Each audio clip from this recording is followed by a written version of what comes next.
ბრუნდებით მერაბ პაპაშვილს, რომელიც ერევანში მუშაობს, მერაბ პირდაპირ ეთერში ხარ გაგოცანი პოლიტიკური განცხადებები, რომელიც პოლიტიკურმა ლიდერებმა გააკეთეს საარჩევნო უბნების დატოვების შემდეგ. სომხეთში საპარლამენტო არჩევნები გრძელდება. ამ დროისთვის არსებული ინფორმაციით საარჩევნო უბნებზე გამოცხადდა ამომრჩევლის დაახლოებით 15%, რაც უდრის 360,000-ზე მეტ ამომრჩეველს. თუმცა დიდი ალბათობით უახლოეს რამდენიმე წუთში საარჩევნო კომისია ახალ ინფორმაციას გაავრცელებს.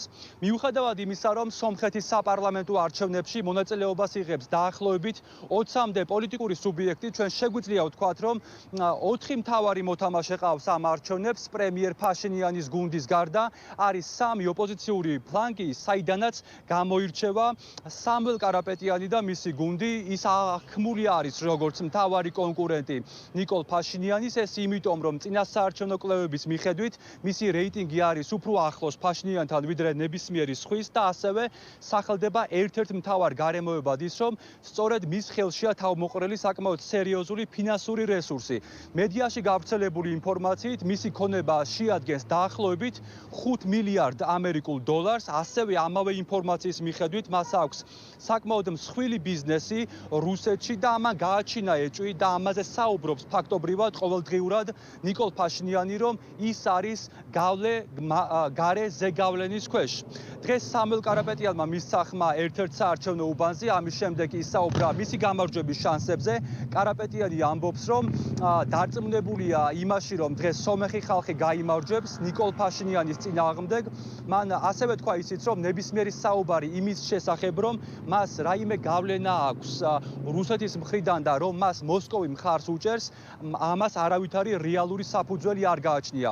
მისთვის ამ კითხვის დასმის მთავარი საფუძველი გახდა ვლადიმერ პუტინის მიერ გაკეთებული განცხადება, რომელიც თარიღდება დაახლოებით 2 კვირის წინ. გააკეთა მან ეს განცხადება. ის ამბობდა, რომ სომხეთში ყველა პრო-რუს ლიდერს უნდა მიეცეს არჩევნებში თავისუფლად მონაწილეობის საშუალება.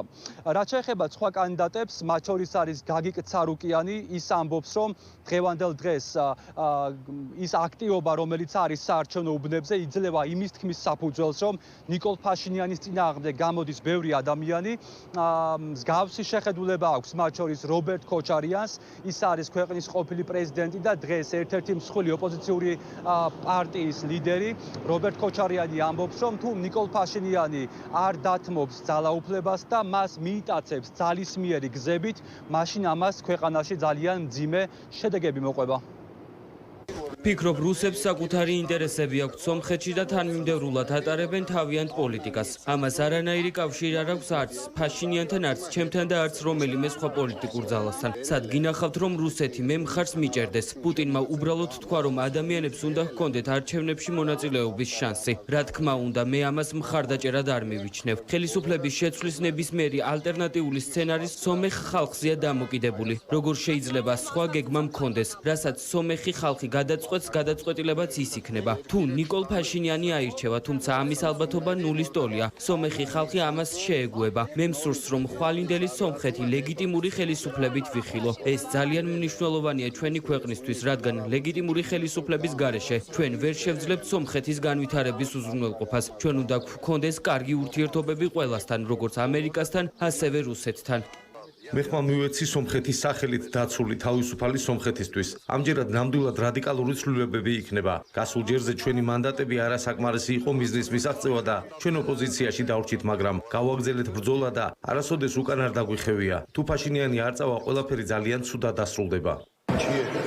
დღეს ამ აქტივობის შემყურე, როდესაც დილის 8 საათიდან ხალხი მონაწილეობს არჩევნებში. ასეთი რამ არასდროს ყოფილა. ხალხს ცვლილებების სურს უკვე დაიღალა. ჩვენ ხმა მივეცით კარგ ცვლილებებს, რათა ხალხმა კარგად იცხოვროს, ფული გამოიმუშაოს და განწყობა ამაღლებული ჰქონდეს. ვერ გეტყვით რამდენი ხმით, მაგრამ აუცილებლად გავიმარჯვებთ, უკვე გამარჯვებულები ვართ. ნახავთ, ვინც ყველაზე მეტ ხმას დააგროვებს, ის წარადგენს პრემიერ-მინისტრობის თავის კანდიდატს.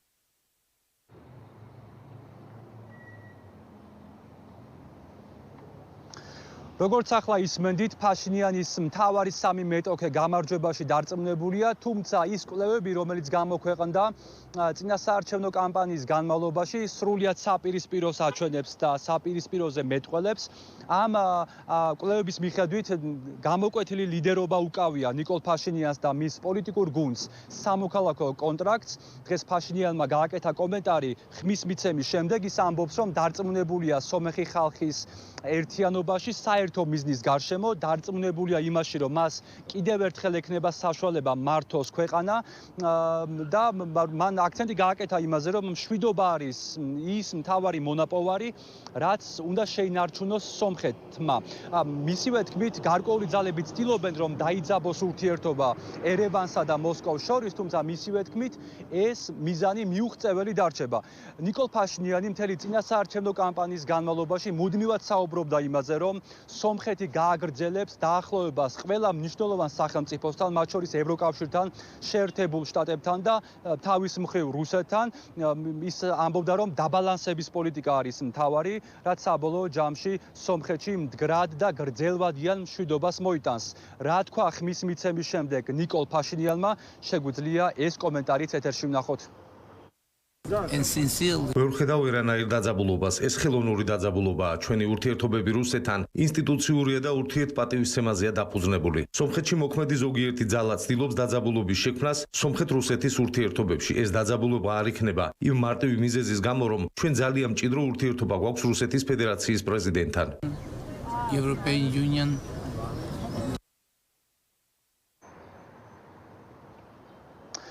ნიკოლ ფაშინიანმა მათ შორის დღეს ისაუბრა ხმის მიცემის შემდეგ საქართველოსაც, აღნიშნა, რომ ორ ქვეყანას შორის დღეს ურთიერთობა არის ძალიან მაღალ ნიშნულზე და მისივე თქმით, ძნელი წარმოსადგენია, რომ ამაზე უკეთესი რა უნდა იყოს ორ ქვეყანას შორის.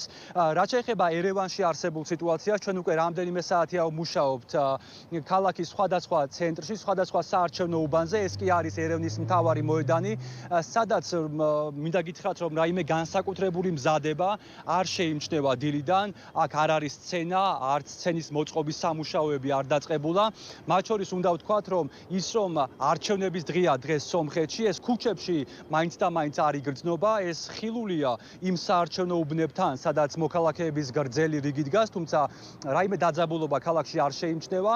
მთავარი, რასაც ახლა ველოდებით, არის ერთის მხრივ საღამოს 8 საათზე საარჩევნო უბნების დახურვა, ამის შემდეგ ხმის მიცემის, ხმის დათვლის პროცესი და უკვე საბოლოოდ შედეგები გამოქვეყნდება დიდი ალბათობით ხვალ, თუმცა პირველადი მონაცემები დიდი ალბათობით გახდება საჯარო ღამის 2-3 საათზე. ყოველ შემთხვევაში ასეთი არის საარჩევნო კომისიის დაპირება. ახლა ველოდებით უახლესი ინფორმაცია საარჩევნო კომისიის მხრიდან, რამდენია აქტივობა.